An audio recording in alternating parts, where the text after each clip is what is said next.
कर्पूरगौरं करुणावतारं संसारसारं भुजगेन्द्रहारं सदा वसन्तं हृदयारविन्दे भवं भवानी सहितं नमामि।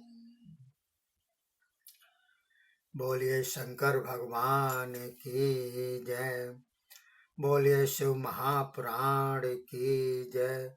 बोलिए हिंदू सनातन धर्म की जय। देखिए साथियों, ये 29वां अध्याय मैं आपको इस एपिसोड में बतला रहा हूँ। आप निरंतर आनंदित होते रहिएगा, सुनते रहिएगा, अपने जीवन को धन्य बनाते रहिएगा। जिसमें शिव माया का वर्णन दिया हुआ है।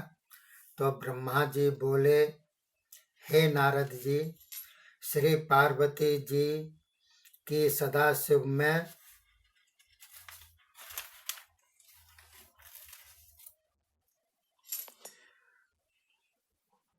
रहित भक्ति देखकर इंद्रादि देवता विचार करने लगे।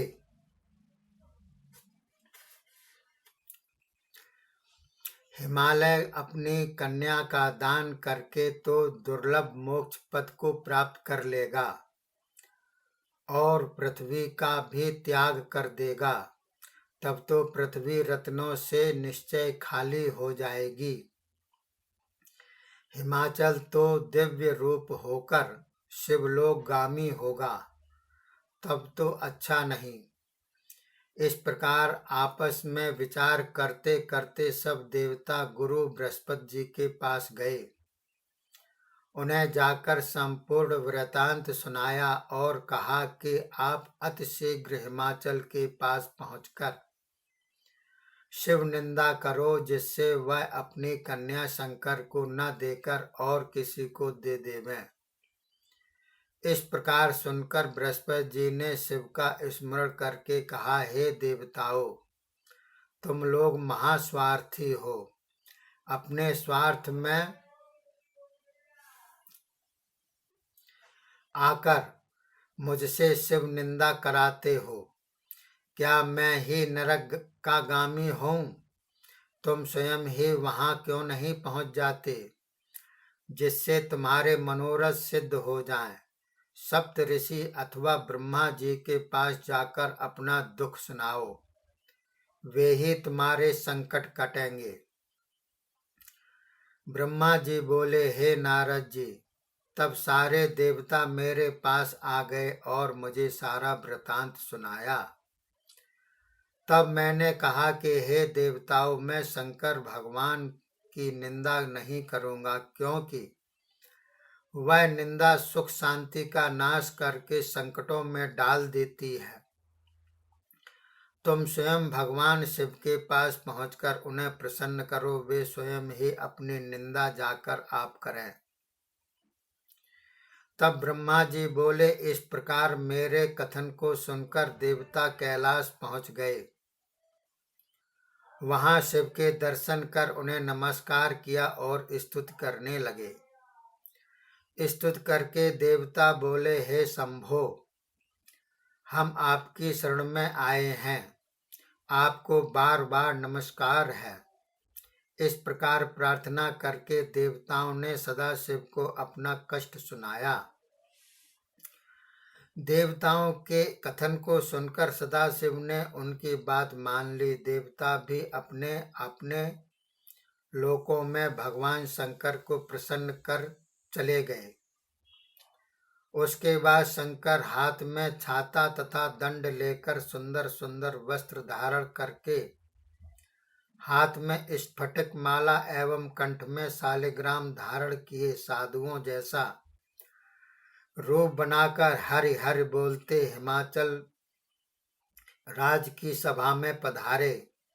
उस समय हिमाचल बंधु वर्गों के साथ तथा श्री पार्वती जी के साथ में बैठे हुए थे। साधु रूपधारी रुद्र को देखकर हिमाचल सिंहासन से उठ खड़े हुए।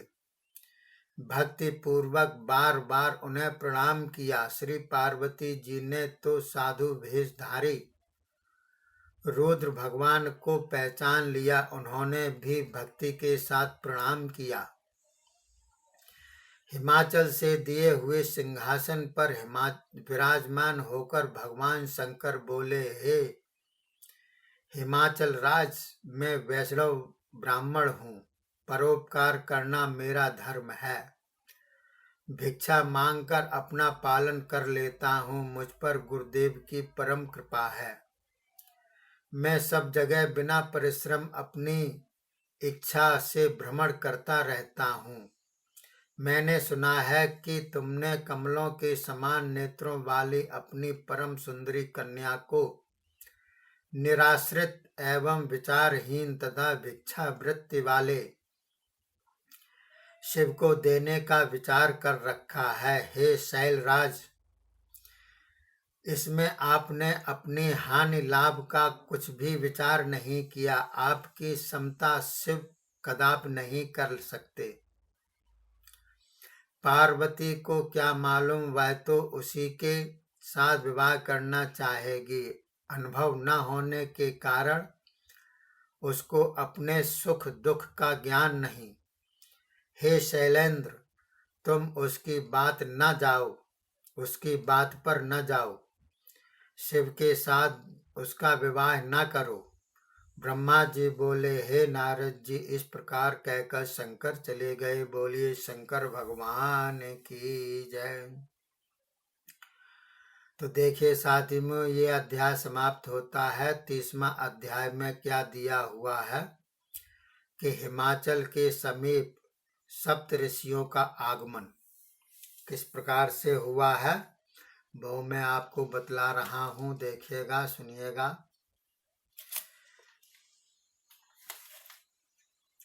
ब्रह्मा जी बोले, हे नारद जी, उस ब्राह्मण की बात सुनकर मैना तो घबरा गई और बोली, हे शैलराज, इस वैष्णव ब्राह्मण ने किस प्रकार शिव निंदा की है।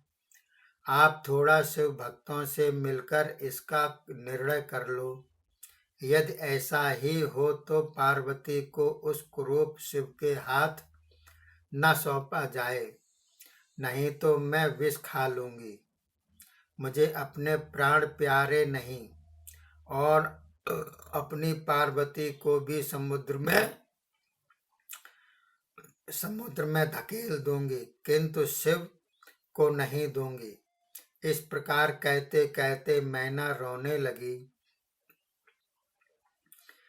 इधर श्री महादेव जी ने कैलाश पर पहुंचकर सप्त ऋषियों का स्मरण किया। सप्त ऋषि कल्प वृक्ष की भांति शीघ्र ही वहां पहुंच गए। तब उन्होंने कहा, हे प्रभु, आज्ञा करो, हम आपकी क्या सेवा करें। उस समय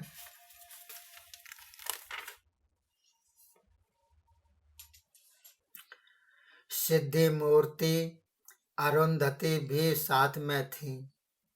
सदाशिव उनकी प्रार्थना सुनकर बोले, हे ऋषियों, पापी तारकासुर देवताओं को अत्यंत पीड़ा पहुंचा रहा है। ब्रह्मा जी उसे वर दे चुके हैं और पार्वती जी ने भी मुझे पाने के लिए घोर तपस्या की है। उसकी इच्छानुसार वर देना कर्तव्य है। इन बातों से मैं पार्वती जी के साथ विवाह करना चाहता हूँ।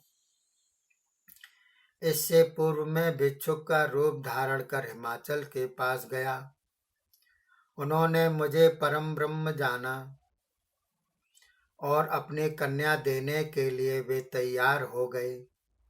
उसके बाद देवताओं की प्रार्थना करने पर भी मैं ब्राह्मण का रूप धारण कर हिमाचल के पास गया। मैंने अपनी निंदा आप ही कर डाली, जिससे वे मुझसे घृणा करने लग गए। अब तो मेरे साथ पार्वती का विवाह भी नहीं करना चाहते। इसी कारण तुम लोग शीघ्रता पूर्वक उनके पास जाओ, हिमाचल एवं मैना को समझा कर आओ, जिससे वे मेरे साथ पार्वती का विवाह कर दें। इससे श्री पार्वती जी को दिया हुआ मेरा वर असत्य नहीं होगा। यह सुनकर मुनिगण अत्यंत प्रसन्नता के साथ हाथ जोड़कर चल दिए। मार्ग में नगरों की शोभा देखते हुए वहां पहुंच गए। हिमाचल सूर्य के समान तेजस्वी मुनियों का दर्शन कर आनंद में उठ खड़े हुए। उनका आदर सत्कार करके उन्हें यथोचित आसन पर बिठाया और कहने लगे, मैं धन्य हूँ, आपके दर्शनों से मैं कृतार्थ हुआ हूँ। आप तो पूर्ण काम हैं, किंतु मुझे भी अपना सेवक जानकर मुझे सेवा के लिए आज्ञा करें। बोलिए शंकर भगवान की जय। बोलिए शिव महापुराण की जय। बोलिए हिंदू सनातन धर्म की जय।